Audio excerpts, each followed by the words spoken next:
Isaías 8, a partir do verso 11, leremos até o verso 7 do capítulo seguinte, do capítulo 9. Diz assim a palavra de Deus: O Senhor falou comigo com veemência, advertindo-me a não seguir o caminho desse povo. Ele disse: Não chamem conspiração a tudo o que esse povo chama conspiração. Não temam aquilo que eles temem, nem se apavorem. O Senhor dos exércitos é que vocês devem considerar santo. A Ele é que vocês devem temer.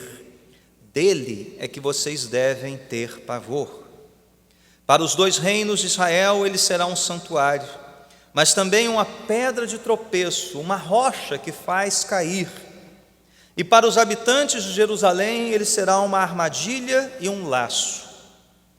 Muitos deles tropeçarão, cairão e serão despedaçados, presos no laço e capturados. Guarde o mandamento com cuidado e cele a lei entre os meus discípulos. Esperarei pelo Senhor, que está escondendo o seu rosto da descendência de Jacó. Nele porei a minha esperança. Aqui estou eu com os filhos que o Senhor me deu.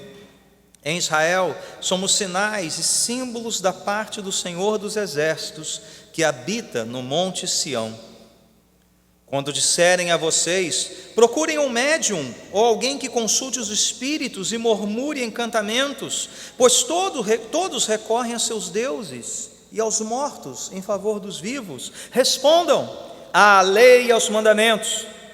Se eles não falarem conforme esta palavra, vocês jamais verão a luz. Aflitos e famintos vaguearão pela terra. Quando estiverem famintos, ficarão irados, e olhando para cima, amaldiçoarão o seu rei e o seu Deus. Depois olharão para a terra, e só verão aflição, trevas e temível escuridão, e serão atirados em densas trevas. Contudo, não haverá mais escuridão para os que estavam aflitos. No passado ele humilhou a terra de Zebulon e de Naftali, mas no futuro honrará a Galileia dos gentios, o caminho do mar junto ao Jordão. O povo que caminhava em trevas viu uma grande luz. Sobre os que viviam na terra da sombra da morte raiou uma luz. Fizeste crescer a nação e aumentaste a sua alegria.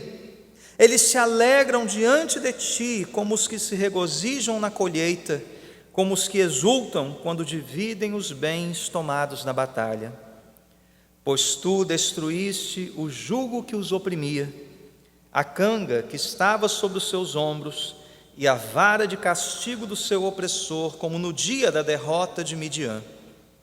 Pois toda bota de guerreiro usada em combate e toda veste revolvida em sangue serão queimadas como lenha no fogo.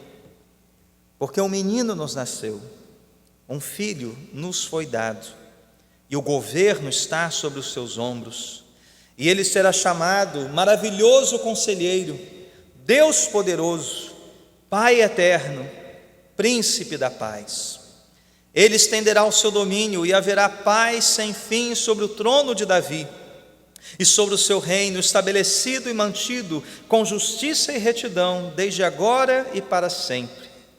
O zelo do Senhor dos exércitos fará isso.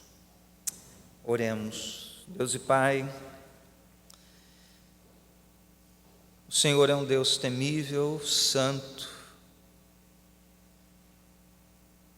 mas Senhor de tamanha misericórdia e graça, que aprove a Ti se revelar a nós, se revelar a homens falhos, pecadores, balbuciando em nossos ouvidos as Tuas palavras,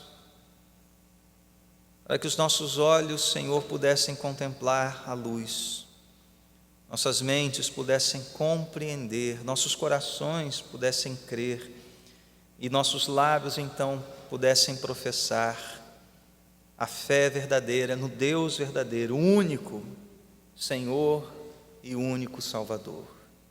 Abençoa-nos, Senhor, por meio da Tua palavra esta noite, que possamos guardá-la, selá-la em nossos corações, que o Teu Espírito faça a obra de salvação neste lugar, Senhor. Eu te peço, barreiras sejam destruídas, a cegueira seja dissipada, Senhor, e que a luz de Cristo brilhe mais uma vez nesse lugar, para a honra e glória do Teu nome. Amém. Podemos sentar?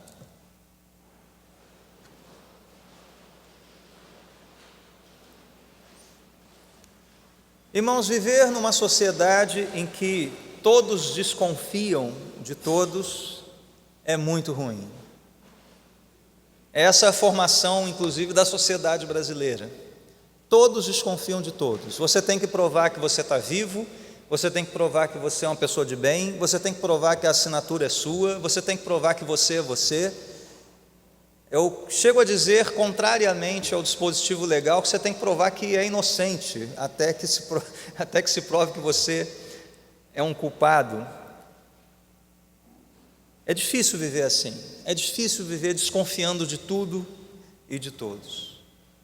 Desconfiar de alguns é algo prudente, mas confiar nas pessoas e coisas erradas também não leva a um bom caminho, pois todos nós somos pecadores, todos nós falhamos, todos nós vamos decepcionar alguém em determinado momento. Eu vou decepcionar você em algum momento, você vai me decepcionar em algum momento. Nós somos plenamente capazes de fazer isso, pela nossa condição caída e pecadora. Mas confiar nas coisas erradas é algo terrível, é algo que pode mudar uma história. Na Segunda Guerra Mundial, nós temos uma história muito conhecida do primeiro-ministro inglês na época, Neville Chamberlain, que confiou na palavra de Hitler. Não, está tudo ok, Chamberlain pode voltar para a Inglaterra, que não vai ter guerra, tudo tranquilo. No ano seguinte, ele invade ali a Polônia e começa a Segunda Guerra Mundial. E pior, o próprio povo alemão confiou no mesmo Hitler, que prometia melhorar a economia, tirar a Alemanha daquela situação terrível em que se encontravam após a Primeira Guerra Mundial. Ou seja, economia, gente, não é tudo. Essas promessas de economia pujante podem esconder um pensamento totalitário e terrível, diabólico. Então a história nos dá muitos bons exemplos para que nossa mente esteja atenta, não confiarmos plenamente nas coisas e nas pessoas erradas. Uma certa desconfiança é sinal de prudência. Mas o pior de tudo, talvez a maior tragédia da vida humana, é quando nós confiamos nas pessoas e coisas erradas e ainda por cima deixamos de confiar em Deus, o único que não nos decepciona, o único que nunca irá nos deixar, o único que não mente, o único que cumpre todas as suas promessas. A pergunta básica creio eu, de toda a primeira parte do livro de Isaías é essa: em quem nós devemos confiar? Parece pouco, para resumir 39 capítulos de um livro, mas é exatamente esse o centro dessa primeira porção do livro de Isaías, especialmente a partir aqui do capítulo 7, que nós tivemos, o pastor John pregou a respeito do Emanuel, da Virgem que deu à luz a um filho chamado Emanuel, capítulo 7, início do capítulo 8. Essa é a pergunta que ronda toda essa trama aqui dos capítulos 7 a 39. E creio eu, uma pergunta que todo cristão se faz todo dia: em quem eu devo confiar? Você deve lembrar para si mesmo quem é o único digno de toda a sua confiança. E o que nós temos aqui, Judá, o reino do sul, além do seu pecado de confiar em outros deuses, ainda colocou a confiança em outros reinos, em outros senhores, no caso aqui o rei da Assíria, para permanecerem em segurança. E nós vemos pela história que essa foi a decisão errada, equivocada.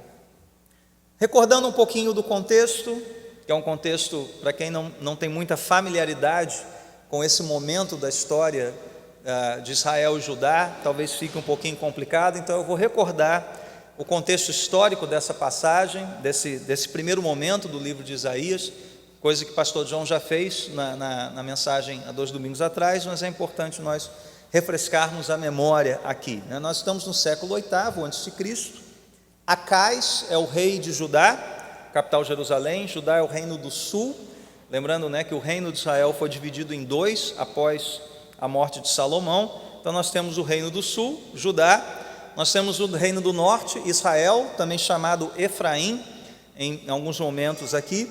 Quem está reinando ali é o rei Peca, capital Samaria. E nós temos na Síria, com S, não Assíria, mas Síria, país que existe até hoje, o rei Rezim, né? Síria, capital Damasco. Então, olhando aqui para o santuário, né, mais ou menos, pense que isso aqui é Israel, é o território de Israel, né? Então, ali mais ou menos, né, onde está o Edson, faz assim, Edson, para nós, ok. Do Edson para cá, Judá, reino do sul. Do Edson para lá, Israel ou Efraim, reino do norte. Ali no terreno onde tem o gerador, esse terreno vazio aqui, nós temos Síria, capital Damasco, Rezim está ali, tá? Mas também nós temos os assírios, que são os malvadões, os piores vilões do Antigo Testamento. Sabe onde eles estão? Eles estão fazendo a rotatória agora, descendo pela Via 9, para atacar toda essa região ali por trás. Então vai começar aí por vocês aí de Israel, tá legal? Eles estão ali, eles estão vindo, é verdade. Os assírios, né, viriam como um raio, viriam, né, varrendo o território. É uma blitzkrieg, né, uma guerra relâmpago, dominando tudo, destruindo plantações, acabando de maneira muito cruel, diga-se de passagem. Então é como se eles estivessem descendo a rotatória ali. Eles não estão ali, é verdade. Só o fluxo da praia, que de vez em quando lembram alguns assírios, né? Tamanha é a impiedade, a pressa, as palavras terríveis que saem, mas enfim, né?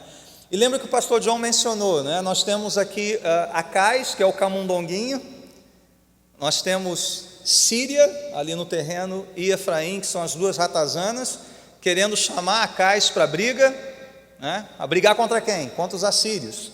E o que o Acais faz? Ele faz o pacto com o gato, né? O camundongo fazendo um pacto com o gato, para protegê-lo diante da invasão do reino do norte e dos sírios.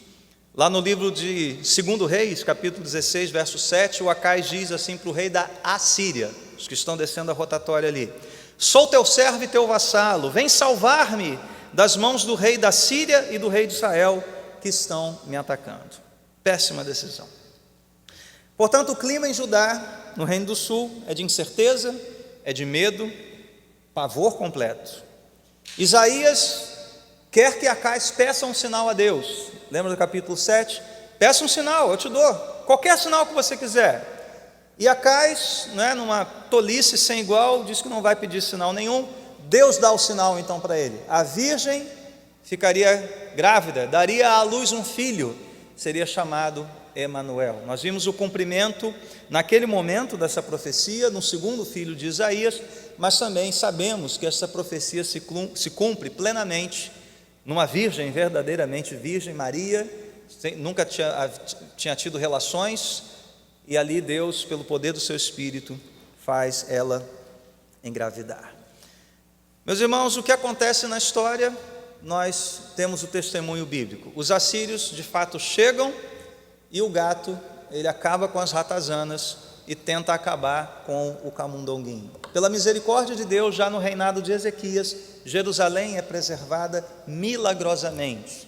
Deus opera ali um grande milagre, matando todo o exército assírio, assim, numa noite.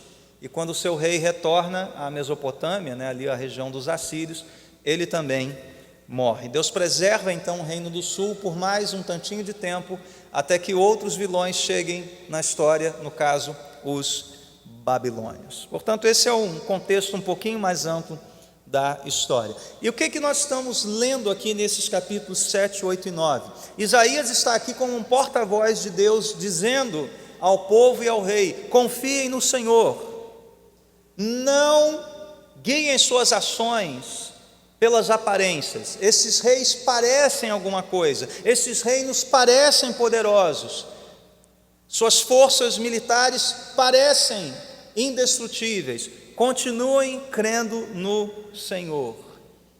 E o que aconteceu com o rei e com o povo? Não confiou, não creu. Confiou nas coisas erradas, nas pessoas erradas. O capítulo 8, versos 9 e 10, foi a última porção pregada pelo pastor João há 2 domingos. Nós temos aqui Deus falando do seu juízo, não só sobre o povo, mas também sobre os assírios. O que é deles estava guardado. A terra de Emanuel seria inundada pelas águas furiosas do Eufrates, mas Deus estaria com aqueles que nele confiam. Como é que termina ali o verso 10 do capítulo 8? Deus está conosco, Emanuel, Deus está conosco. E a partir do verso 11, verso que deu início à nossa leitura desta noite, nós vamos continuar a profecia, as palavras do profeta, chamando aquele remanescente a continuar confiando em Deus, continuar crendo na provisão do Senhor e na palavra do Senhor. E esta sessão que nós lemos, até o final do capítulo 8, vai marcar uma linha divisória muito nítida entre Isaías e os seus discípulos, Isaías e seu grupo, e aqueles que não confiaram em Deus, aqueles que descreram, aqueles que estão cedendo à tentação de confiar nos homens e olhando apenas para as aparências. Nós vamos ver essa linha divisória muito bem traçada a partir daqui. Então Deus está conosco. Pergunta: conosco quem? Com todos? Indistintamente? Não, não com todos indistintamente, não com todo o povo, mas com aqueles que mantêm a confiança. Nosso texto começa da seguinte forma, vamos olhar para a Bíblia Sagrada. O Senhor falou comigo com veemência, advertindo-me a não seguir o caminho desse povo. A palavra veemência aqui pode ser traduzida também com forte mão. Então é algo realmente que soa como uma advertência, um alerta. O Senhor falou comigo com forte mão, como se a mão de Deus tivesse capturado a Isaías, Isaías, agora eu vou falar contigo e com o seu povo. Então preste atenção nisso, preste atenção no que eu vou dizer. Em que consistia essa advertência dada ao profeta? Ele diz aqui: não siga o caminho desse povo. Veja que a referência aqui é muito clara, é o caminho do povo de Deus que não confiou no Senhor.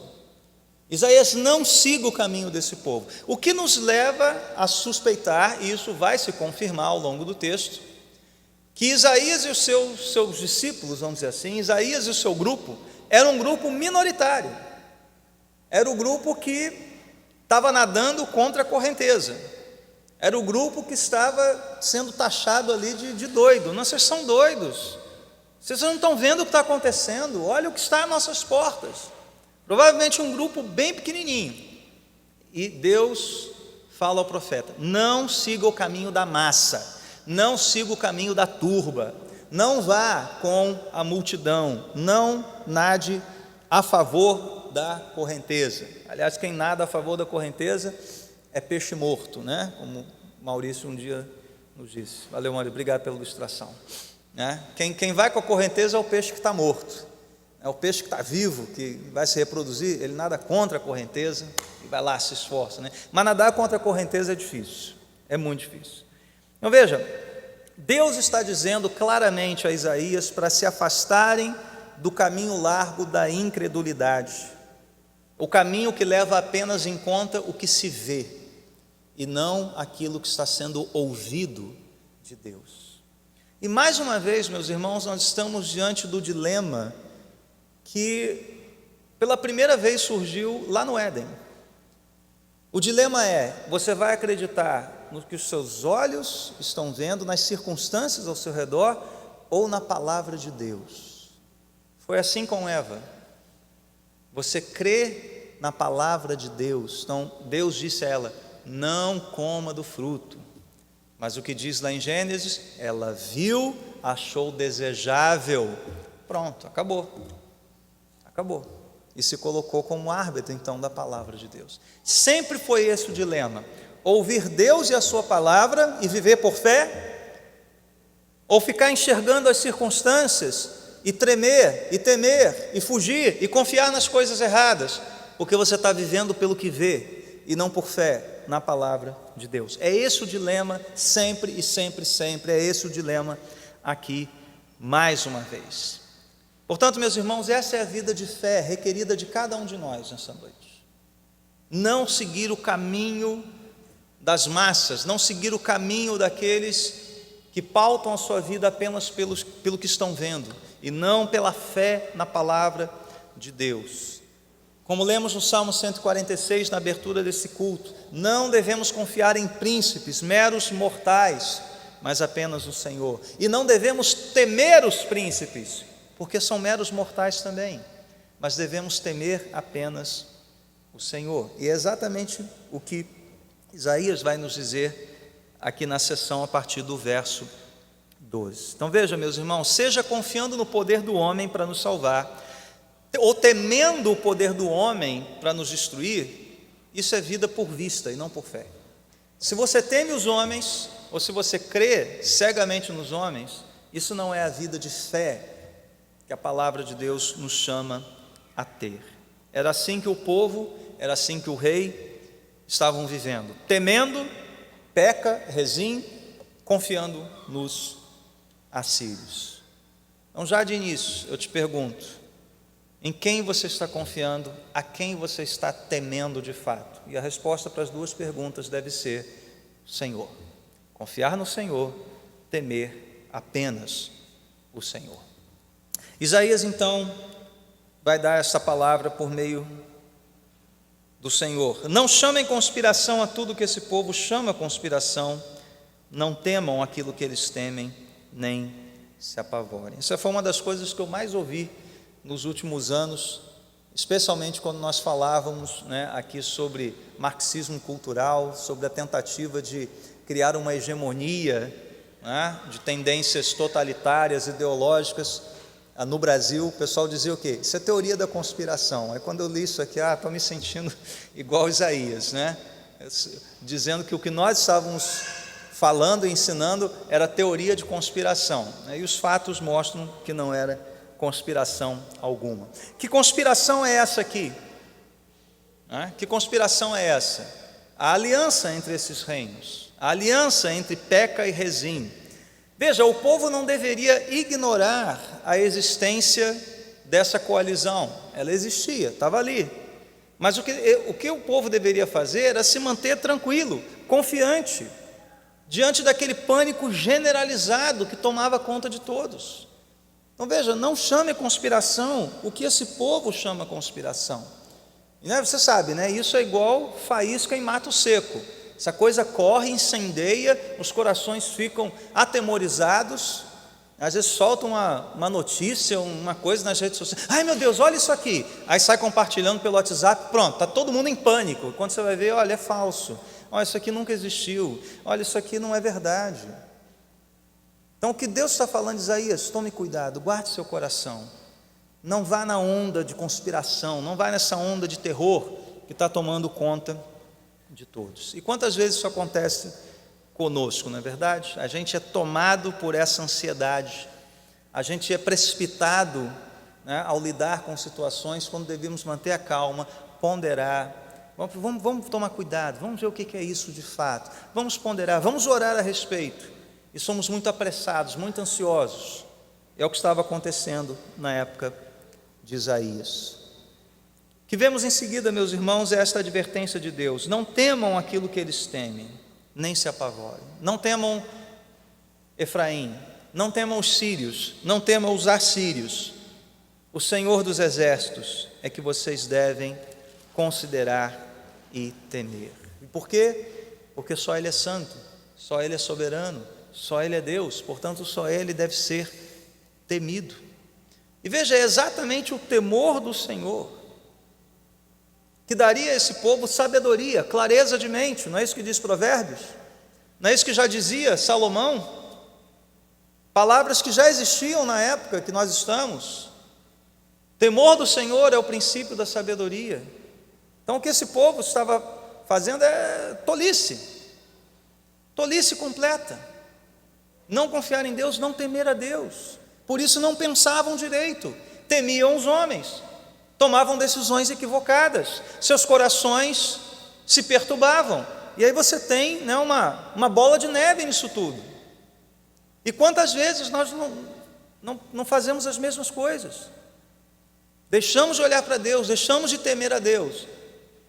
Parece que tudo em nós emburrece, tudo em nós vira tolice pura. A gente não consegue apreciar direito o que está ao nosso redor, a gente é ansioso, precipitado, fala bobagem, toma decisões equivocadas.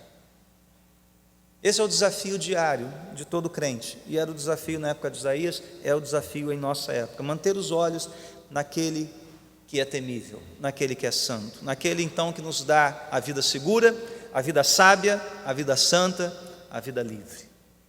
O profeta prossegue sua advertência usando duas imagens aqui poderosas a partir do verso 14. A primeira é de uma construção, no caso aqui um santuário. Para os dois reinos de Israel ele será um santuário. Santuário é local de proteção, santuário é local de paz, santuário é local da presença de Deus. Mas para quem? Para todos? Não, para aqueles que confiam, para aqueles que temem, para aqueles que consideram os caminhos de Deus. Porém, se permanecermos incrédulos, tropeçaremos na rocha, na pedra deste santuário. E aqui é a imagem que se segue, né? Mas ele será um santuário para os que confiam, mas também uma pedra de tropeço, uma rocha que faz cair. E no verso 15 diz que muitos deles tropeçarão, cairão e serão despedaçados. Essa é a primeira imagem, uma imagem da construção. Ou essa construção é um abrigo para aqueles que confiam, ou é um objeto de destruição, de queda, para aqueles que permanecem incrédulos. A segunda imagem é de uma armadilha, a partir do metade do verso 14. Para os habitantes de Jerusalém será uma armadilha e um laço. Aqui é uma armadilha para pássaros, né, que era muito comum na época, e o pessoal do interior, né, fazia muito, né, armadilha de passarinho, né? Eu sei. Então, aqui é essa a ideia aqui, uma armadilha de passarinho, né, um laço que ia pegar o pássaro, né, especificamente essa armadilha. Deus seria como uma armadilha para essas pessoas, os pegaria pelo seu laço.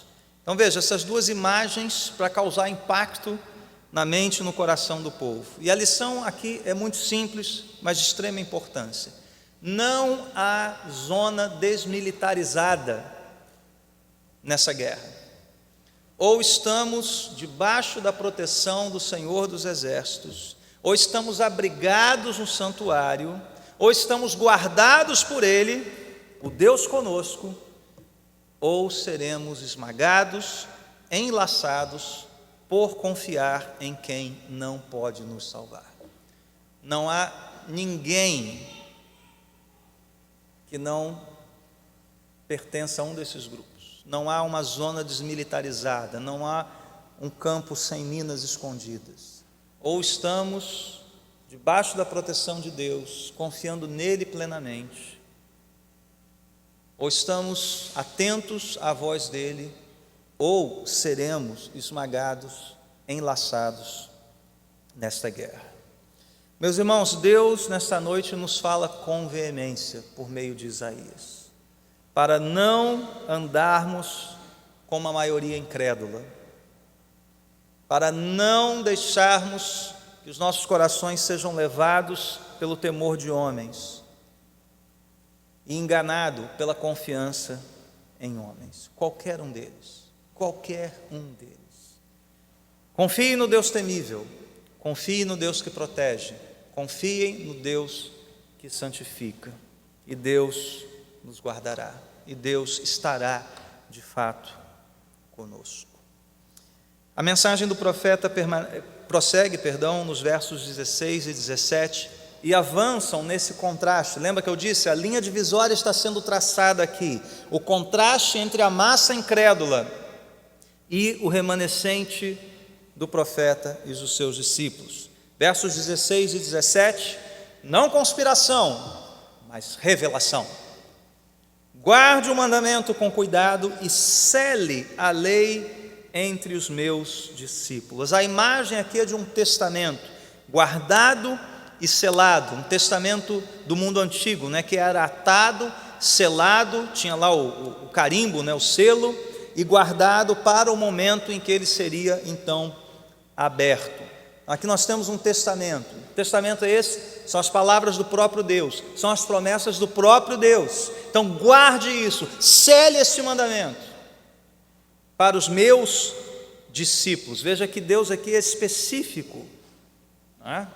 Quanto ao grupo a que ele está se dirigindo, são os meus discípulos, aqueles que estão me ouvindo. Então guarde, isso é precioso, esse é o meu testamento para vocês. O que deve ser guardado? O mandamento e a lei. Guarde essas palavras que elas vão se repetir mais tarde. É o mandamento e a lei, é a palavra do próprio Deus, é o testemunho fiel do Senhor que se cumprirá. Então o que Isaías está dizendo? Olha, mais uma vez, deem ouvidos a Deus e a Deus somente.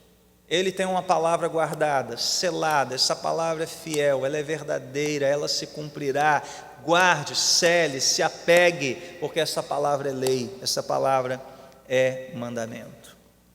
Mas essa referência entre os meus discípulos, ela é importante não só por nos mostrar que há discípulos, há pessoas que creem, né? Mas especialmente para Isaías, isso é confortador. Você imagina a situação do profeta naquela época.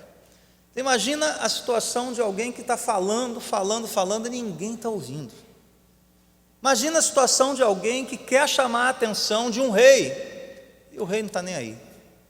Alguém que quer pregar ao povo, e o povo, está biruta, conspiração, isso aí. Imagina Isaías ouvindo isso. Isaías, você tem discípulos, há um remanescente fiel aqui, há um pequeno rebanho, há aqueles que não dobraram os seus joelhos aos assírios, ao temor de homens. Há aqueles que vão ouvir esta palavra e vão guardar. Então, para ele, isso deve ter sido algo de grande consolo e grande encorajamento, ainda que fossem poucos, ainda que fosse um grupo reduzido. Meus irmãos, foi assim que o Senhor Jesus se dirigiu aos seus discípulos, quando ele disse: aquele que tem os meus mandamentos e os guarda, este é o que me ama. Este é o que me ama, aquele que guarda os mandamentos. E ele faz uma promessa logo em seguida: e aquele que me ama será amado por meu Pai, e eu também o amarei e me manifestarei a ele. Então a promessa, meus irmãos, quando nós guardamos os mandamentos, quando nós selamos a lei, guardamos no coração, é que Deus se revela a nós. Naquele momento difícil, naquela decisão difícil, naquele momento da sua angústia, naquele momento de dúvida, se você se apega aos mandamentos de Deus, Deus fala com você. Eu creio que Deus fala conosco por meio da palavra. Você crê que Deus fala com você hoje por meio da palavra? E naquele momento: Senhor, não sei o que eu faço, meu Deus, me ajuda! E a palavra vem. Sabe por que a palavra vem? Porque ela está guardada, ela está lá, o Espírito só vai fazer você lembrar dela. O Espírito vem: é isso, meu filho, é para lá que você tem que ir, é essa a decisão. E a paz de Deus toma conta do nosso coração.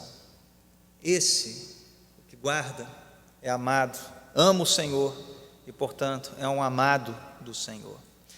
Isaías termina essa sessão no verso 17, declarando a sua confiança em Deus, a sua esperança em Deus, mas estranhamente, vejam só: esperarei pelo Senhor. Até aqui tudo bem, né? Mas que Senhor é esse? É o Senhor que está escondendo o seu rosto da descendência de Jacó. Estranho isso, não é verdade? Eu quero confiar no Deus que aparece. O pastor só acabou de dizer que Deus se revela, que Deus fala. Por que Deus estava escondendo o seu rosto? Por causa do pecado daquele povo. Mas veja que fé é guardada no coração do profeta. Mesmo Deus se escondendo, mesmo ele sem ver Deus ali agindo, aparentemente, nele estava a sua esperança. Você continua tendo esperança em Deus, mesmo não vendo Deus agir? Mesmo não vendo Deus trabalhar, parece que Ele saiu de férias, parece que Ele silenciou, parece que Ele não está aqui, parece que Ele escondeu o rosto de mim. Qual é o desafio? Eu continuo crendo, nele porei a minha esperança, nele eu vou esperar, ainda que eu não veja, eu continuo crendo. A palavra nos chama a isso essa noite, meus irmãos, a cremos, ainda que não estejamos vendo. E veja que a declaração de Isaías não compromete o caráter de Deus. Ele continua sendo santo, justo, perfeito em tudo o que faz, até quando esconde o seu rosto. Ele está fazendo algo perfeito, algo que é da vontade dele e que vai trazer glória a ele. Ao mesmo tempo que essa declaração ressalta o tipo de fé que agrada a Deus. Novamente, mesmo não vendo, continue crendo. Prossegue o texto. Isaías lembra então aquele sinal que Deus já deu para o povo, o sinal dos seus próprios filhos.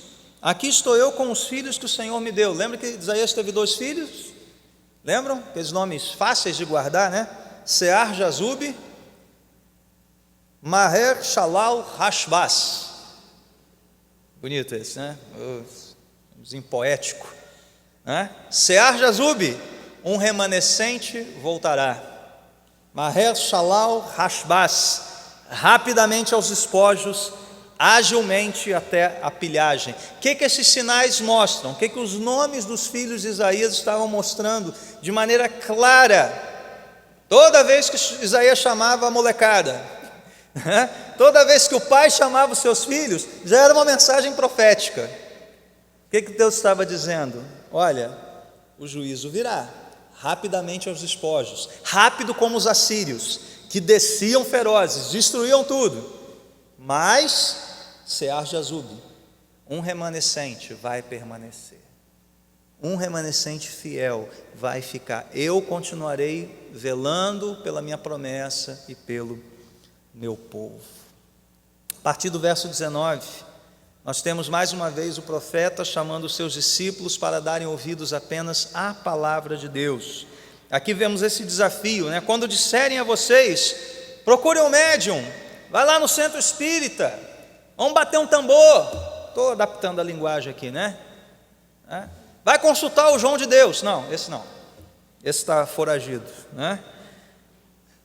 Como é que o povo tinha que reagir? Qual era a resposta do povo? Não sei, né? Vamos ter harmonia aqui, né? Vamos conversar, vamos, né? Afinal de contas, paz e amor, tolerância. É assim que o povo tinha que responder? Não, né? Você já sabe que o pastor vai vibrar agora, né? Início do verso 20, respondam: a lei e aos mandamentos, é o bordão, a lei e aos mandamentos. Não tem negócio, não tem tolerância, não tem fazer jogo com a verdade. Isaías nos chama aqui, chamou o povo dele, está nos chamando a não negociarmos a verdade. Porque era isso que o povo fazia na época. A situação está feia, a coisa está pegando. E olha, eu acho bom te garantir aqui, né? Vamos lá no santuário, vamos lá oferecer sacrifício, mas vamos consultar aqui a mãe de Ná, o pai qualquer coisa, né? Os médiuns, lá os centros espíritas da época. Vamos ver o que eles têm a nos dizer. E sabe o que eles diziam? Diz o texto aqui, é só murmúrio, somente palavras desconexas, transes e aquelas coisas, êxtases espirituais. Lembra de Saul, que quando a coisa estava feia, para onde é que ele foi correr? Para uma médium, uma pitonisa, né? Quando a gente consultava o espírito dos mortos. O que o povo fiel tinha que fazer? Não negocia a verdade. O que é de Deus e o que é o diabo é do diabo. E aqui não tem meio termo, não tem zona cinzenta. Ou é verdade ou é mentira. Ou é de Deus ou é do diabo. E ponto final. A lei e aos mandamentos. É para lá que nós vamos. Ali é que nós vamos nos alicerçar.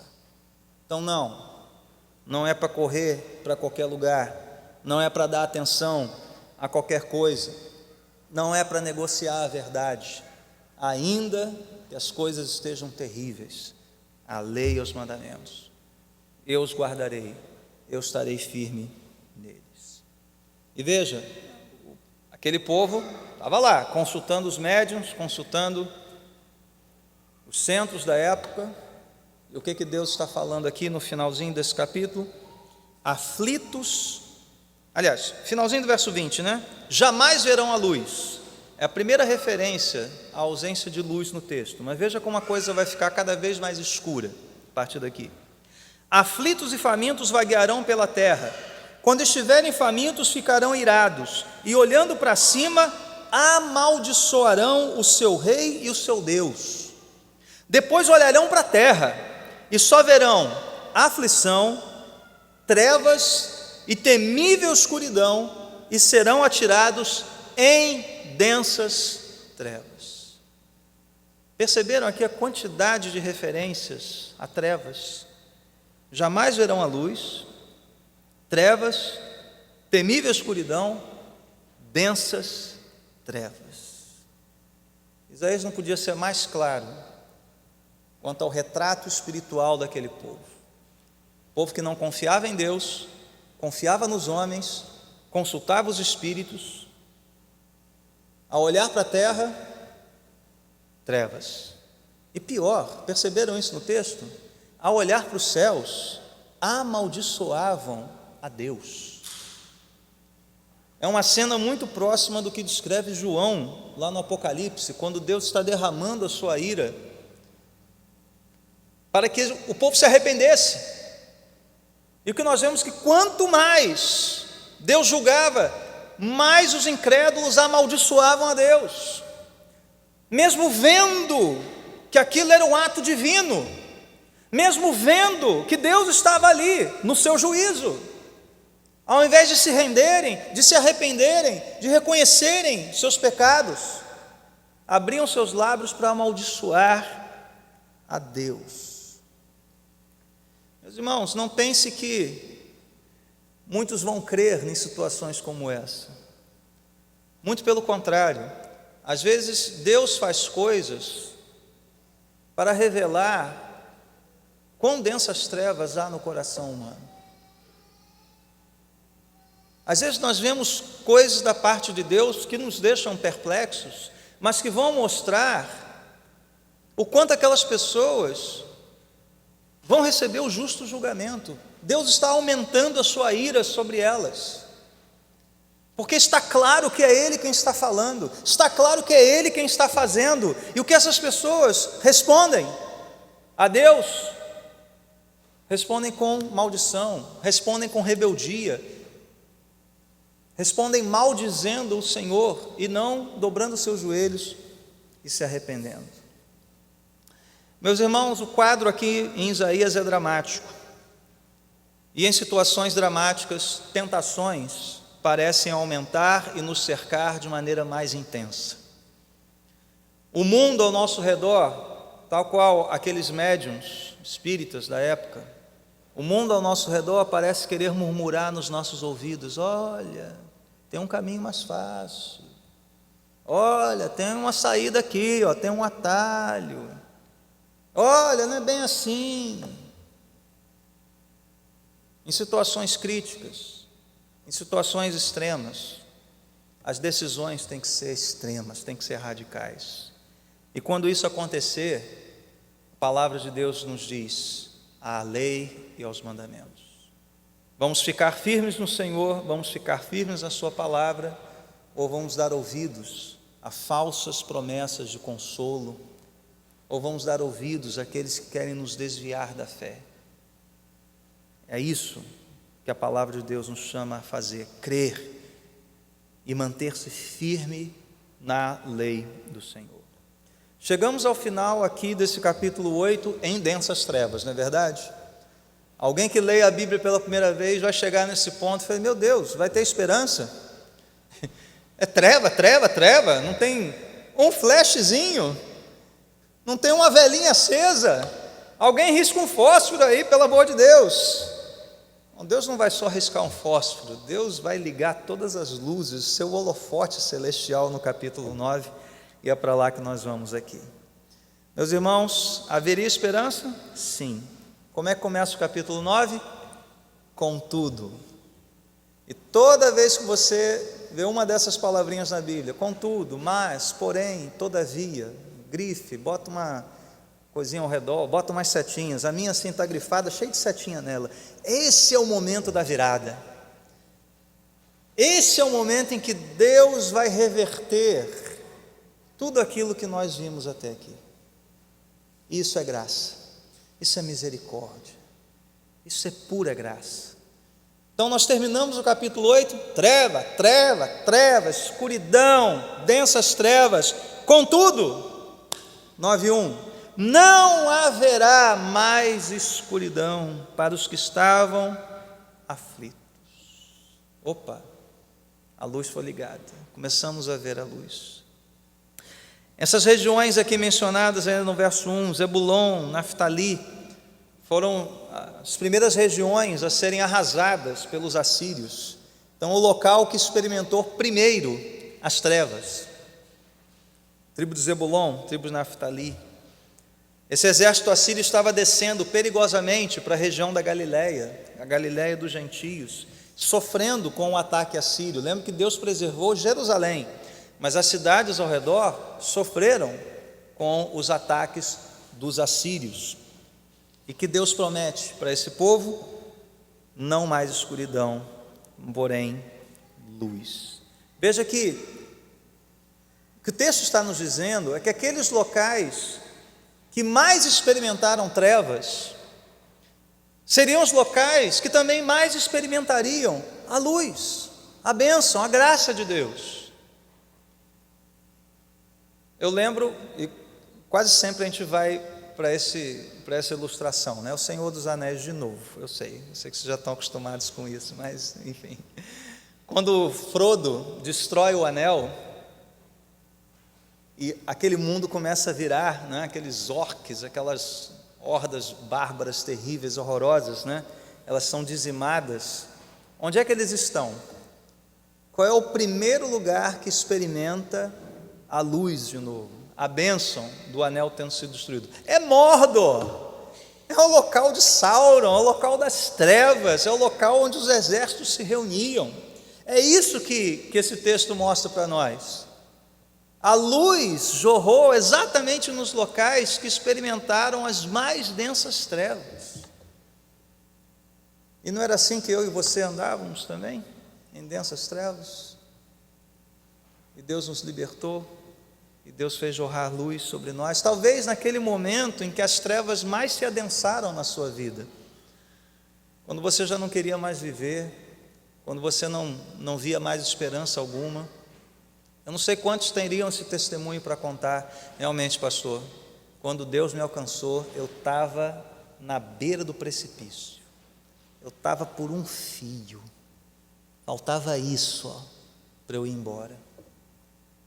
As densas trevas, mas é ali que Deus faz jorrar a sua luz, como fez na Terra-média, como fez em muitos corações aqui, como Ele estava fazendo na sua história, por meio da sua promessa. Continuamos o texto. Então vemos que aquilo que terminou em trevas no capítulo 8, agora é luz para todo lado, né? Veja o verso 2. O povo que caminhava em trevas viu uma grande luz, primeira vez. Sobre os que viviam na terra da sombra da morte raiou uma luz, de novo, e lá no início não haverá mais escuridão.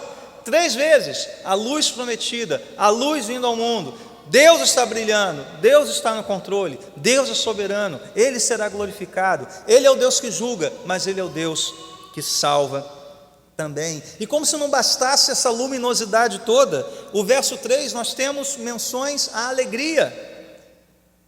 Veja que até então era só tristeza, aflição, coisas terríveis, mas o verso 3 diz: fizeste crescer a nação e aumentaste a sua alegria. Primeira vez. Eles se alegram diante de ti. Segunda vez. Como os que se regozijam. Terceira vez na colheita. Como os que exultam. Quarta vez, quando dividem os bens tomados na batalha. O que nós temos em seguida? Liberdade e paz. Versos 4 e 5. Deus destrói o jugo que nos oprime. A canga, né, aquele negócio que põe em cima do boi, né, para arar o solo. A canga que estava sobre os nossos ombros e a vara de castigo do seu opressor. Libertação, perfeita liberdade. E verso 5, perfeita paz. Pois toda bota de guerreiro usada em combate, toda veste revolvida em sangue, trajes de batalha, serão queimadas como lenha no fogo. Portanto, quais são os efeitos dessa transformação que Deus opera pela sua graça? Alegria, já mencionamos. Liberdade, o jugo é destruído. E paz, perfeita paz. E como todas essas bênçãos viriam sobre aqueles que confiam em Deus. E aqui o texto é surpreendente. Talvez se você estivesse lendo esse texto pela primeira vez, você imaginaria Deus agindo por meio de coisas grandiosas. Deus refazendo tudo, trazendo luz, alegria, perfeita paz e liberdade por meio de algo grandioso. Mas o verso 6 começa de que forma? Porque um menino nos nasceu. Isaías, espera lá. Você está dizendo que toda essa luz, toda essa alegria, essa liberdade, essa paz, vem porque um menino nasceu? O que um menino pode fazer? É um cotoco de gente, frágil. Só faz... que ação ele vai ter? O que ele pode fazer por nós? Mas aí o texto mais uma vez nos surpreende, porque não é qualquer menino. É um menino que nos nasceu, um filho nos foi dado. Aí você já começa a ouvir algo importante. E o governo está sobre os seus ombros. Imagina novamente o povo, os discípulos de Isaías ouvindo isso. Peraí, é um menino, ok. Mas você está dizendo que é um menino que governa? Que menino é esse, Isaías? Que menino poderá governar e governar de tal maneira que nos traga tudo isso que você acabou de prometer? Toda essa luz, toda essa bênção, toda essa paz, toda essa alegria. Não é um menino humano. Embora, né, no mundo antigo muitos reis subiam ao trono meninos. Aqui é alguém que é muito mais do que isso, e nós vemos isso pelos seus títulos que Isaías relata. Ele quem? Ele o menino. Será chamado maravilhoso conselheiro. Alguém de extrema sabedoria. Nós vemos que no capítulo 11, esse ramo, esse broto, né, que é uma outra maneira de se referir a esse menino, vai surgir de um tronco, o tronco de Jessé, e diz que o Espírito repousará sobre ele, o Espírito que dá sabedoria e entendimento e que traz conselho e poder. É um rei, um governante que tem sabedoria profunda. Ele é o Deus poderoso. Veja, sabedoria sem poder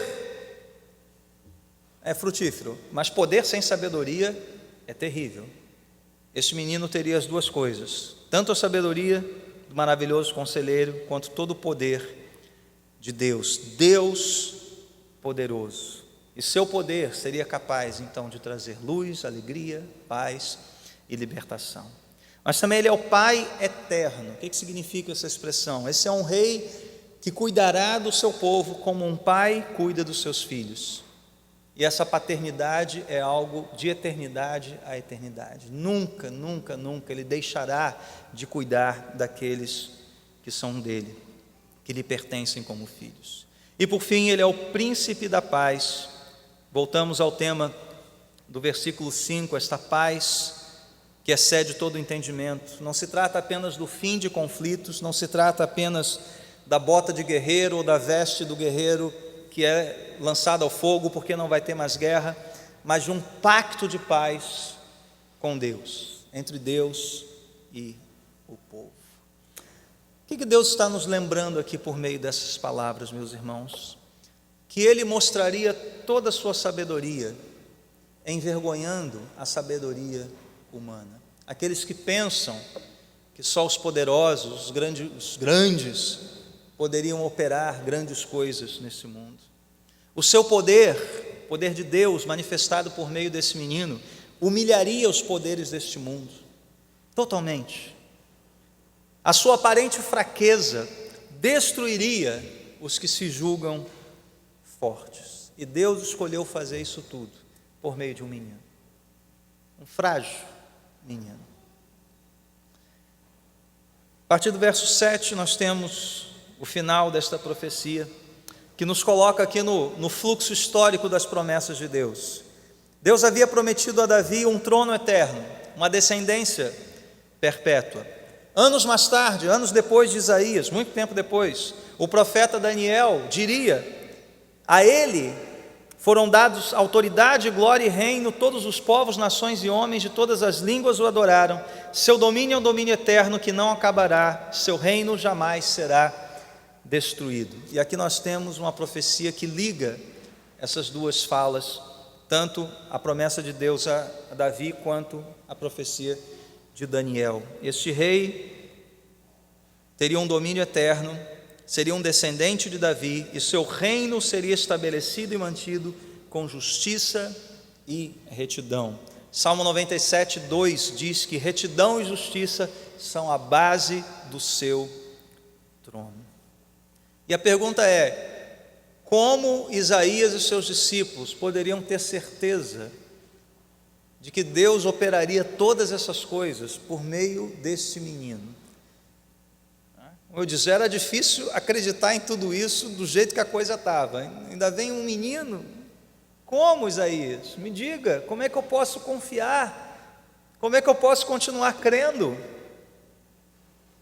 A frase final desse trecho nos mostra que é o zelo do Senhor dos Exércitos que faria isso. Meus irmãos, se há algo pelo que Deus zela, é a sua própria glória, é a sua palavra.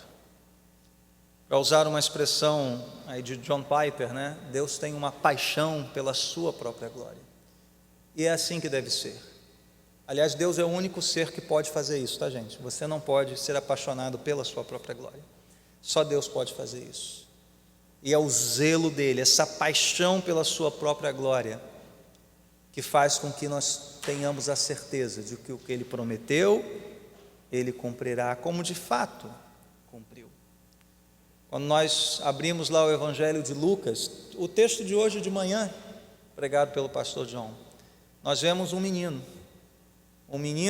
numa manjedoura, local de bicho comer. Um menino que foi saudado pelos exércitos celestiais. Pelos exércitos celestiais. Ali está o menino rei, ali está Jesus Cristo, aquele que cumpriu essa promessa. E de fato cumpriu plenamente. Porque é impossível falarmos da manjedoura, falarmos do Natal, sem olharmos para a cruz. Porque foi lá que Ele nos trouxe perfeita libertação. Foi lá que Ele nos trouxe perfeita paz. Foi lá que Ele derrotou todos aqueles que se colocam como nossos inimigos. Não apenas os assírios modernos, mas o próprio líder desses inimigos, o próprio Satanás. O escrito de dívida do nosso pecado, a nossa própria carne, tudo vencido, tudo liquidado, tudo conquistado pelo seu sangue, o sangue da cruz. Então é impossível falarmos da manjedoura sem falarmos da cruz. E aqui nós vemos a graça de Deus numa expressão que curiosamente é repetida pelos anjos no anúncio de Natal. Quem veio hoje de manhã já sabe, né? A boa nova de grande alegria, que lhes nasceu na cidade de Davi. Nasceu para vocês, é um presente de Deus. Como é que Isaías se refere a esse menino? Um menino nos nasceu, um filho nos foi dado. Isso é sinal, gente, que nós não merecíamos esse rei. Nós não tínhamos em vista isso aqui. Isso é dádiva, isso é graça. Deus nos deu o Salvador. Deus nos deu esse presente. Deus nos deu essa graça. Ele é um rei. Ele é o Senhor. Então a mensagem de Natal, meus irmãos, é essa: Deus cumpriu a sua palavra, cumpriu cada palavra em Jesus Cristo. Que todos se voltem para Ele em arrependimento e fé, e parem com a tolice de confiar em homens, pare com essa tolice de confiar em si mesmo. Arrependam-se e creiam, e assim desfrutem do que Ele prometeu aqui: paz sem fim e a liberdade dos filhos de Deus, a liberdade que só Deus pode nos dar. Vamos orar e nos preparar assim para a ceia do Senhor. Senhor, te agradecemos por essas palavras tão atuais, ó Deus, tão próprias para a época em que vivemos, tão verdadeiras, ó Deus.